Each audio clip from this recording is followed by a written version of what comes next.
back to the KS Moto Cafe. Just to let you know, I have successfully passed my exam, so I'm very happy about that. And I'm back here at ICBC, trying to do a little bit of a recap for everyone so they understand how the ICBC does motorcycle testing during COVID times, specifically here in Victoria, British Columbia on Mackenzie Road. So one of the key things that you'll see here is you got your driver's licensing building right there. There's two entrances. One over there, which is the main entrance for everyone else that's coming in for their vehicle license other than road test. And then you got a separate entrance right here, which is for your road test and your knowledge test. So what you do is you come in, enter this building, and then someone at reception will greet you. And then essentially, once you pay your fee, you'll be told to line up this location here where you park your motorcycle. And then an examiner will come out during the time.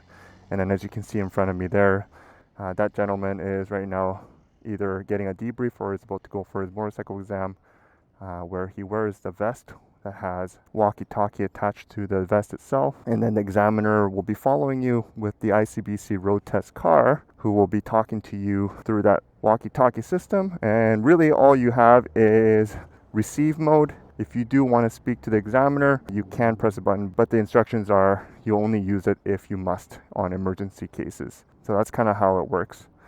Now, on the day of the exam, I would say come prepared. Ensure that your motorcycle is in good order, that your tires are inflated to a right amount, that you're wearing the right gear, and that your helmet's good to go. Now, legally, all you really need to wear is your helmet. However, there are those first impressions that if you come unprepared by not wearing your motorcycle gear, the examiner might already have prejudgment about your character, that you might not be taking things seriously. So do come prepared, make sure your equipment's up to date, because soon as you do the introductions, the examiner will come over and ask you to perform a startup where you're checking left signal light, right signal light, your hazard, your horn, high beam and low beam, as well as rear brake and front brake.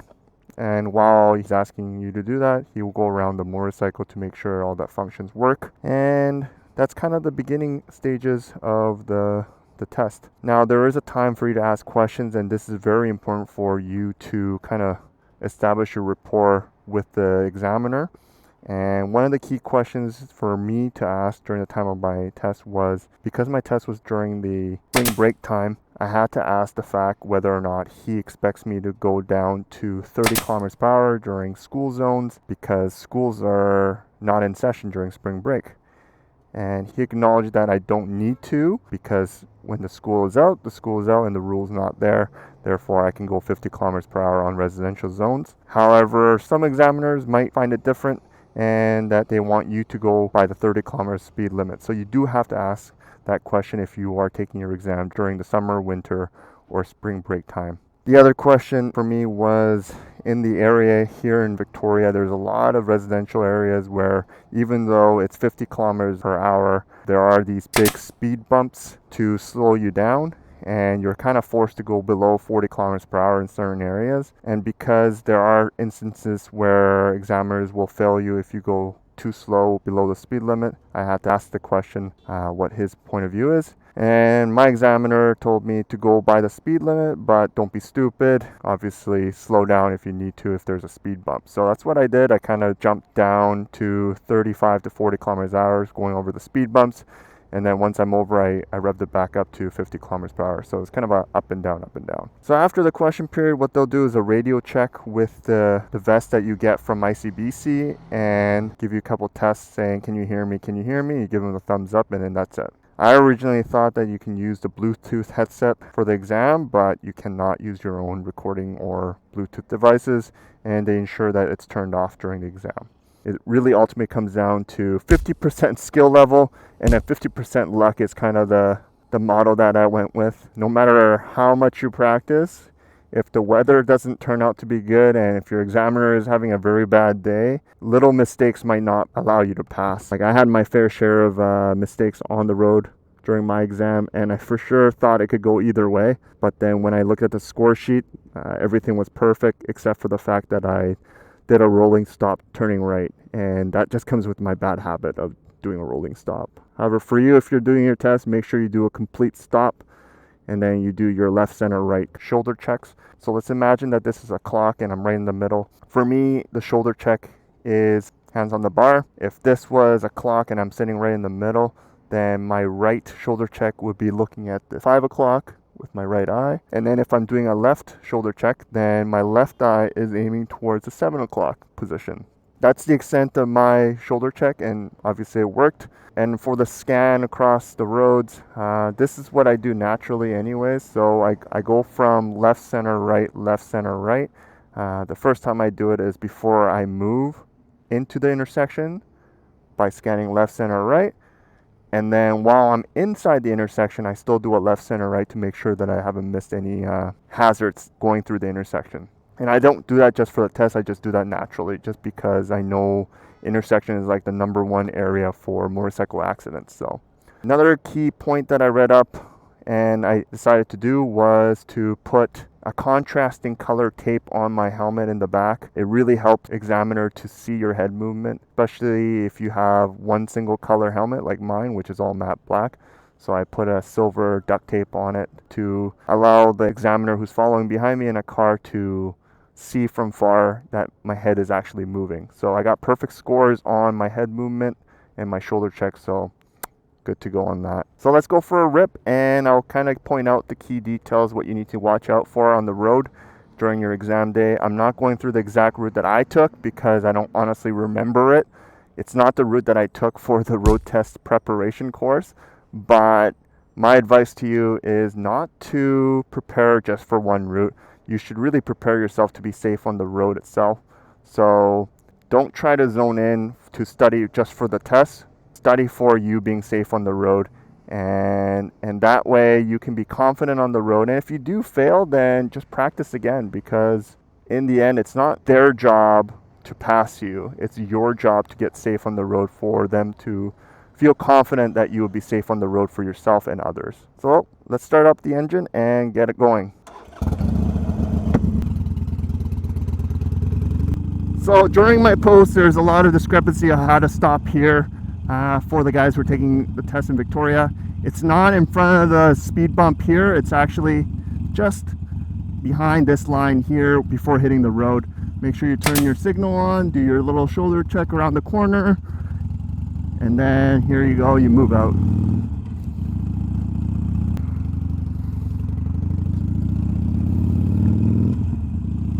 Now, like I said before, the residential streets are 50 kilometers per hour, but here there's a lot of these big speed bumps.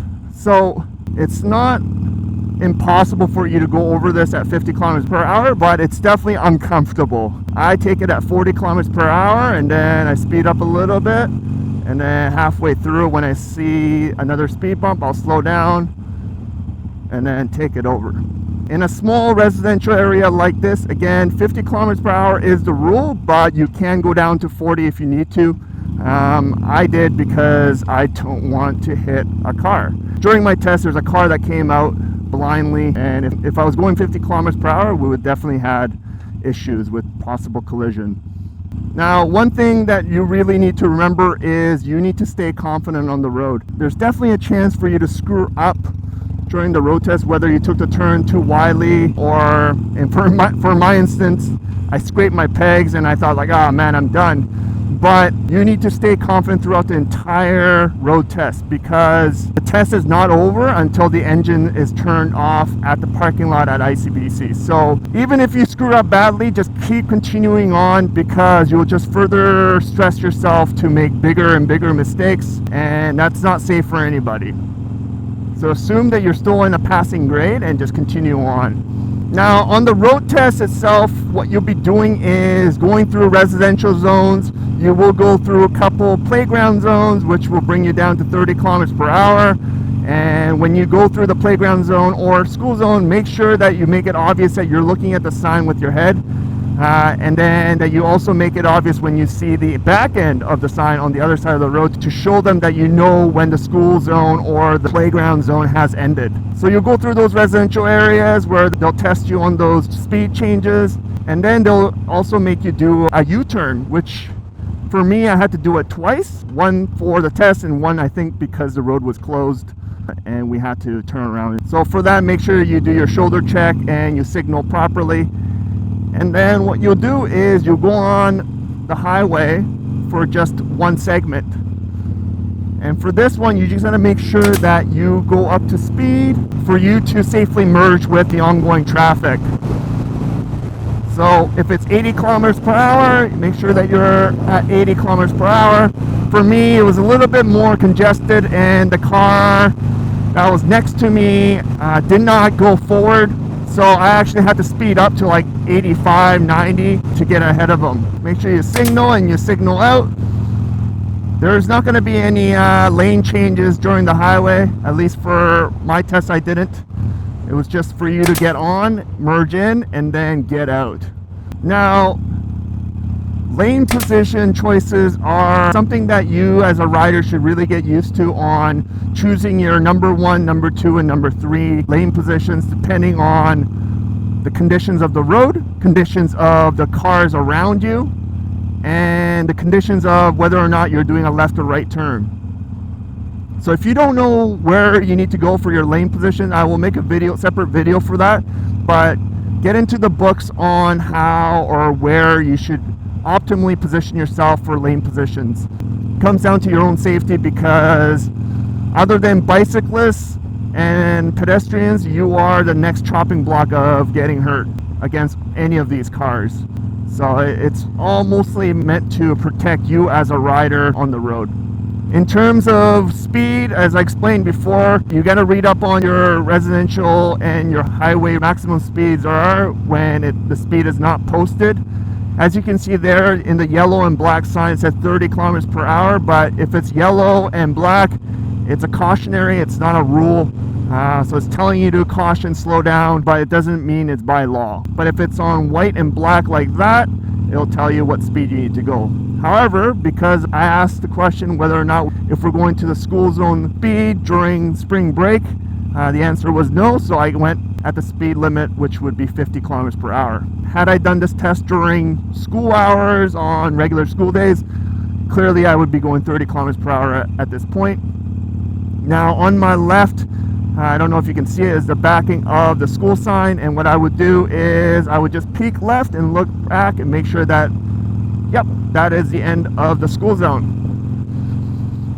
Not sure if the examiner actually noticed stuff like that, but I do find that it does help in case he or she is watching. Now, one thing I had trouble during my practice times is having a proper stopping distance between the cars in front of me and the line. So I used to be going like a foot behind the line or a car, but that's way too close for exam standards. You got to keep in mind that the examiner is a car behind you, and their angle of vision is a little bit more skewed.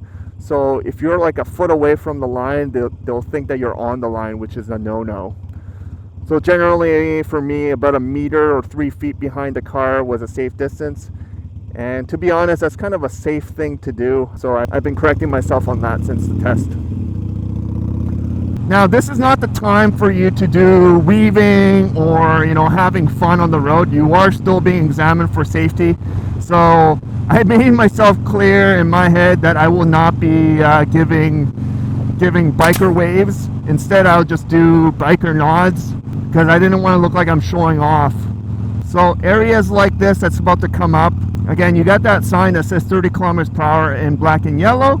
In this case, I did take it at 30 kilometers per hour because all these cars are lined up and you don't know which one's about to pull out from its parking spot. And there might be, because this is a hiking trail, there are kids around. So it's kind of like your own self-judgment to make sure that you slow down in parking spots like that. And then once you're kind of free, you can go back to your 50 kilometers per hour speed. Now, we'll just find a spot to do a U-turn. So make sure you signal to get off the road. And then I'll turn my signal off. I look around, do my 360, turn my signal to my left, because I am doing my left U-turn. And then once it's safe to do so, you pivot and then you move in when it's safe to do so. Now, it's better if you don't put your foot down during your U-turn, but it's not a failure if you do. It's just 1 point deducted, and that's only if he catches you doing it. So, like, it's better than dropping your bike, trust me. So just practice your U-turns in congested areas and in open areas, because that's something you will have to do practically when you ride your motorcycle. Now, every examiner is slightly different, and when you're riding, they'll give you directions on turning left, turning right, pull over and stop, or go straight through. And you'll start to pick up the pace on how far of a lead time he or she will give you for those turns or for those instructions. Like, for example, at this point, the examiner will say, at the next intersection, at the lights, turn right, and he will say that twice. So here, I will turn right, do my shoulder check, and then go up. Now, there was only one time where I misheard what he was saying, so I just went straight on the intersection, and then he corrected me by telling me, okay, turn left on the intersection. So like right here, he'll say, at the lights, turn right. At the lights, turn right. Then I would turn my signal, shoulder check, change my lane position, and then continue on until I need to turn right. Now, for me, I took off my Vance & Hines exhaust in the fear of the examiner judging me for having loud pipes, because in British Columbia, having pipes over 91 decibels is illegal. And even though Vance & Hines states that this is below 91 decibels, I can tell you during certain cold starts, I feel like it does go over that limit threshold. So I didn't want to take any chances.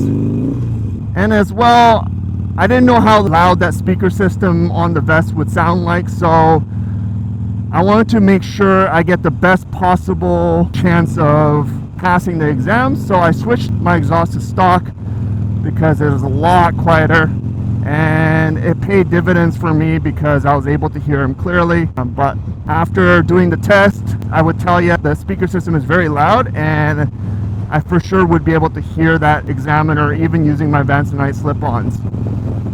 But it's up to you if you want to take a chance on it, especially if you have loud pipes.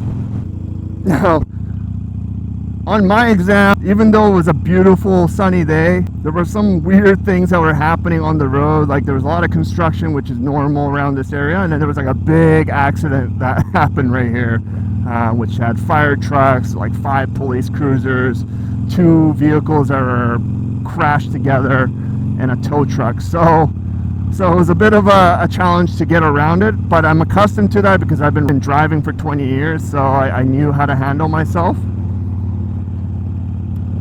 But just be aware, like, you got to prepare for a lot of things like that. So just be prepared for anything, really. So once you're done your exam, your very last part is parking and backing your bike in, which is something that I didn't really practice because I thought it would come naturally. But then luckily I caught a video on YouTube and kind of explaining how to park properly or how to reverse your bike properly. Make sure you signal, and then don't turn off your engine until you're completely sure that you are parked properly, because really that's the very tail end and you don't want to fail because of that. So I'll just quickly show you what it looks like. So he'll tell you, okay, turn right, and I'm doing my shoulder check, and I turn, I'm going in. Let's see if I can find a parking spot. Usually you come in the different way. Let's say it's right by the dumpster here. It's like, okay, pull into the right, so then I would just turn on my signal to the right, do a 360 turn, and then pull around and reverse in. Now, you don't have to go right in the middle.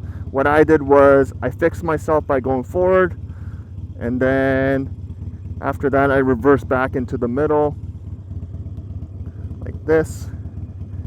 And then once I was completely in, I looked around, turned my signal off, shut off the engine, make sure your kickstand is down, and then that's it. And you get off your bike, and the examiner will come and talk to you.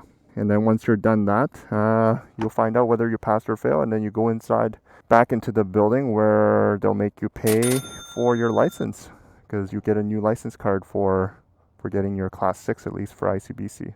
the biggest factor for you to stay confident, and the only way you can stay confident is by practicing a lot and as well as knowing your rules of the road and your motorcycle. So if you are renting or borrowing a motorcycle and it's your first time on that motorcycle, don't make your test day as your first time riding that motorcycle. Spend that extra money to rent it a week before and get to know that bike a lot better before you bring it to the exam day, because last thing you want to do is fumble around in a motorcycle you've never ridden in front of the examiner. So hopefully you enjoyed this, and if you haven't subscribed yet, please hit that subscribe button. Next week I'm going to talk about something that scared the shit out of me, which is the speed and death wobble that I put on my YouTube shorts. We'll talk details about what causes the speed wobble / death wobble and how to get out of it.